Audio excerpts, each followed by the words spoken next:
Hey everyone, welcome back to the channel. In today's video, we're going to be going over a team that the person who's playing these battles said it's their quote-unquote go fast team. So just burn through your sets basically. He plays basically every 2 days. He plays like at midnight, so he plays his 10 sets like right away. So let's go ahead and get into the team real quick before we get into the battles. But it's going to be Sableye lead with Shadow Venusuar and Shadow Alolan Sandslash in the back.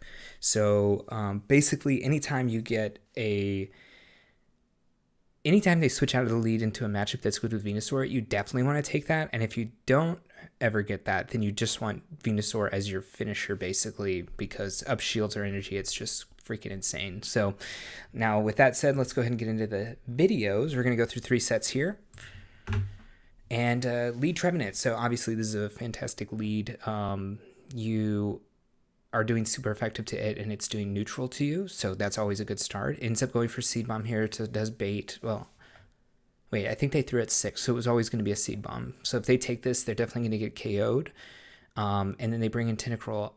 I think I would have gone into Sandslash here, but I guess Scald is resisted, and if they throw an Acid Spray, technically they're going to have to shield again, so I guess getting 2 shields here, not the worst, but definitely not going to be able to get to another move here. So if they do shield, they will maintain the switch. Okay, they end up not shielding again. Venusaur does a billion damage, so definitely able to deal that damage. They have a Mawile. Wait, Mawile's really bad for... for Alolan Sandslash there in the back, so I'm going to do a little bit of damage here, but obviously this is resisted considering Mawile is a fairy type. Technically, we're doing a little bit of damage with these fast attacks, the Shadow Claws, but to be fair, they're doing so much more. If I was them, I think I wouldn't have even thrown, but oof, taking a tough hit there at the beginning. So, all right, let's go into the next game real quick. Hopefully... how have I edited this? Obviously not taking out some of these. It is sped up though, so that's good. Okay, Skarmory.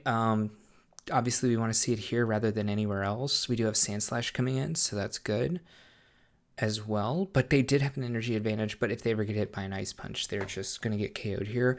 And we do resist the Dragon Tails, although they could go for a 2 shield here, which would be not great. Considering they want... The whole point of running something like Shadow Dragonair is that your 2 Mon opposite it are going to counter each other, so they're probably going to be able to get Skarmory instantly onto the Venusaur at some point, but you also could gain a lot of energy here. I think they're going to go for 2 attacks. You could shield 1 and save a shield for Venu, or you could shield both and go for this farm down, but you do live on Aqua Tail here, even though it is buffed for this season. So, yeah, definitely going to get some energy and saving a shield for Venu. But we do have to be worried about the Skarmory. Hopefully they come back in with it here. Maybe they don't have an answer to Sableye. Okay. I mean, they do come in. This is great for us, obviously. Getting a flyer out of the way, or at least doing 2 full foul plays onto it is going to do a lot, probably close to 70%, so they'll be at like 30. Yeah, it looks like they're actually around 25. So technically 1 Frenzy Plant KOs from here. I think he might have been afraid of a catch there. Also, maybe could go for a farm down at this point. Okay, definitely throws. Okay. Do have an energy advantage going into this next matchup just in case. But yeah, I was about to say, so Skarmory usually is paired with something like... Well, last season it was paired a ton with Whiscash. Many seasons before that, it's been paired with Swampert before Whiscash got the buff. So, makes sense that Venu's going to be insane in the back line there. All right, this person's leading Tropius. I don't actually know. This probably favors Tropius, to be honest, because Leaf Blade is such a good move. And it is bulky as well. But to be fair, we could get this low, or we could go for a catch. Or the other thing was, again, get it low and then farm down with Alolan Sandslash. This really gets close to KOing. Could also end up... Okay, they do end up shielding. This is actually great for us. They're going for farm down, but we're going to get to the move because the way that Sableye's pacing is 6 fast attacks, and then the third one is actually only 5. So... good for us here, and then we also are going to wall all of this energy off, which is something I think I said in the last video as well. When I say wall off the energy, it means we resist all of the charge moves, And yeah, you're just going to be able to take the hit basically very easily. And when they spent all of their shields to gain that much of energy and you're able to just stop all of it, obviously that's going to give you a huge advantage. This is going to be tough because Icy Wind's going to lower our attack, so we're not going to be able to fast attack it down or anything like that, but definitely going for a Frenzy Plant here to KO and just trying to see, I guess, what's in the back. They're definitely going to come back in with Tropius. You could shield and farm this down at this point. They won't get to another Aerial Ace. Maybe they get to a Leaf Blade in one. No, they don't. But technically we would have double resisted that as well and have a huge energy advantage going into that Poliwrath, so definitely GG there. Jellicent lead, this is very favored for Sableye. You're doing super effective damage with your fast attacks, and they're only doing neutral back to you. Also, you can shield a possible Shadow Ball here, but also it doesn't KO you, so you don't have to. It's only if you really wanted to maintain a ton of health on Sableye here. You don't want this Charger Bug onto Venusaur, so I like the not switching out of this matchup. Allows you to make sure that you have basically gained... I mean, it basically keeps the switch in your favor that you just won anyways. The best move they can do here is Discharge, since it's neutral, but Discharge is not a great move anyways. But Alolan Sandslash, especially the Shadow form, is definitely frail, so... I see he's gaining a lot. He's trying to gain a lot of energy here so that he can go into the last matchup with a little bit more energy. Definitely could have thrown first, but also this might not KO anyways. Okay. Goes for the double. This is very close to KOing, but it might not, is what I'm basically saying here. Okay, KOs. Ends up being a Trevenant in the back, and this is GG. You can shield Venusaur, or actually, this actually is closer than it looks, but technically you outpaced to 2. Yeah, and I guess we only needed 1. I actually thought they had a shield on their side. That's my bad. Definitely you win if there's just 1 shield on your side and none on theirs. Another Skarmory in the lead. Obviously, again, this is great for us. You want to see it in the front. Yeah, and then any damage you do to this is fine. And then if they even KO your Sableye, you can go for shield or not here. They could go for Brave Bird. But the whole point is you still have Alolan Sandslash in the back if they are trying something. And this looks like it's a Skarmory Whiscash team. You can definitely farm this all the way down. Well, so to be fair, I think at the beginning of the season we said this in one of our teams. They have Blizzard. Okay, that's not what I thought. I thought they would go for 2 Mud Bombs, and technically that's enough to KO the Venusaur, which is something we found out in one of the very early videos of the season where I was using Shadow Whiscash. So that's a pretty cool thing to know, because they're not going to be able to farm you all the way down, because, or not before you get to 2 moves is what I mean, because you're just so bulky, even though you're taking that double super effective. And Vine Whip is not exactly the most damaging move. It is a high energy move and a low damage move. So it's just trying to help. It's just there to basically get you to your charge attacks very quickly. And then Venusaur obviously has Frenzy Plant. So shielding and going for a farm down here is ambitious, and it ends up working out. So, ooh, Bastiodon. Okay, technically I think Shadow Venusaur does win this in the ones, because 2 Frenzy Plants plus all the Vine Whips, and then 1 Frenzy Plant being shielded, so 3 Frenzy Plants is enough. And before they get to two Flamethrowers. Interesting to go for Stone Edge. I guess it doesn't really matter what you go for, because the super effective it's enough to KO either way. I don't know. I thought for a second, I was like, why would you go for that move? It's neutral versus super effective, but it's Shadow Venusaur, right? So, and again, you outpace to this. So this is an old matchup from, like, I feel like 6 seasons ago. Obviously, if they shield twice, they're going to win that. You probably want to bring in Sableye and shield once, I would think. Okay, going for 1 shield on the Sandslash in the back. Sandslash, it could be good in the back, because usually this thing is running something like, what's it called? Shadow Victory Bell. But also sometimes these are running like Metacham or Toxicroak I've seen as well. Obviously, we're a little bit out of the Metacham meta 2 seasons past at this point, but sometimes that doesn't matter with these types of Bastiodon teams. They're just going for fast attack damage and trying to get through your line without you shielding, basically. I mean, okay, it does end up being a Victory Bell, With the Icy Wind reduction, this probably doesn't KO, but it might be close. And we're also close to 2 here. Oh, we'll definitely get the farm down and then one move on to this Wigglytuff. And even though this is reduced, I think this will basically KO. Maybe it'll be like 1 hit away. Oh, it actually is a little bit more, but we have the Foul Play. Even though it's resisted, obviously it's going to be able to do enough to do 15% damage. So yeah, GG here. It's good to know the Venusuar matchup against the Bastiodon in that scenario for sure. Okay, so they outpace 2 moves here on Alolan Sandslash if they want to go for Ice Punch, which, to be fair, is kind of enough anyways. They end up going into Feraligatr, which is a water type, but it is faster than most of the other water types, save Swampert. But with Swampert, you can do double super effective damage, so you're not really too worried about it. Ooh, the defense drop's a little rough. And we went for CMP. Okay, good to know Feraligatr wins CMP, I guess. Maybe it's close. I actually don't know this matchup at all. I haven't really run Shadow Venusaur very much, and obviously I haven't run Feraligatr very much, considering it does seem really unlucky that we got that defense drop, because we should have won that matchup in the ones, it looks like, for sure. But we have an energy advantage if they do want to come back in with this. They will have to shield if they don't want to get KO'd here. Probably, I imagine we switch right away either way, because we can't allow them to get the farm down. That's just infinite, them getting infinite ahead. This is really rough. We are going to get to 2 moves, but a Mud Bomb is probably going to KO. Oh, it's not Shadow Whiscash, to be honest. Maybe we live? Okay, we live. We get this off. How much HP do we have on the Sableye? Not a lot, right? But we just have to get to a Foul Play. And yeah, we'll be able to shield and get to a Foul Play here for sure. They're not going to get to 2 more Mud Bombs through this. So nice, I believe. And we win CMP, which obviously mattered a lot there.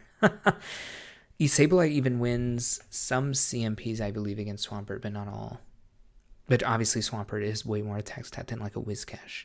Okay, Whiscash in the front is a little weird. It's good in one sense that we're not going to have it on the Alolan Sandslash, but bad in the sense that we have the Venusaur in the back, just because it seems like you wouldn't have a comp that is Whiscash, or weak to Venusaur in the front and weak to Venusaur in the back with Whiscash. It does seem like there's going to be a Skarmory in the back.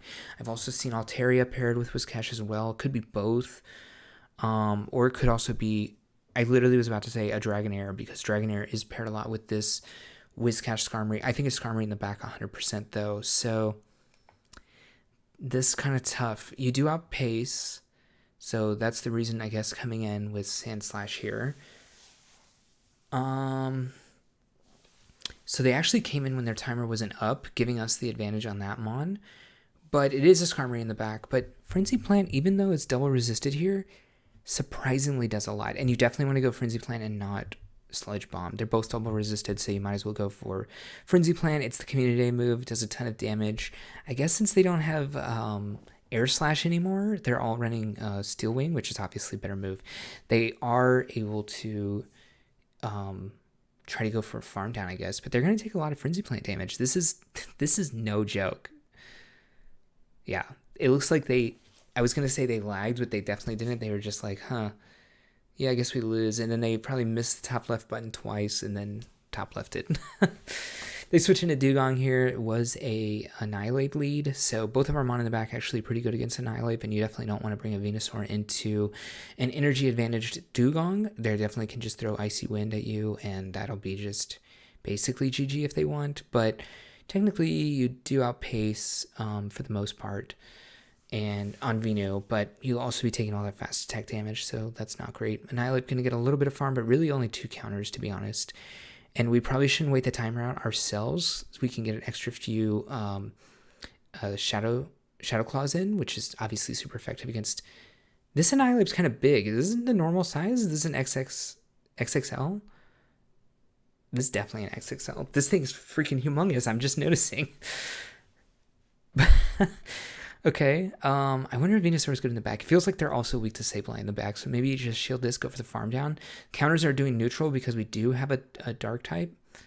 It is a Gligar, so this is a little bit of a weird switch. Maybe you can survive one, but...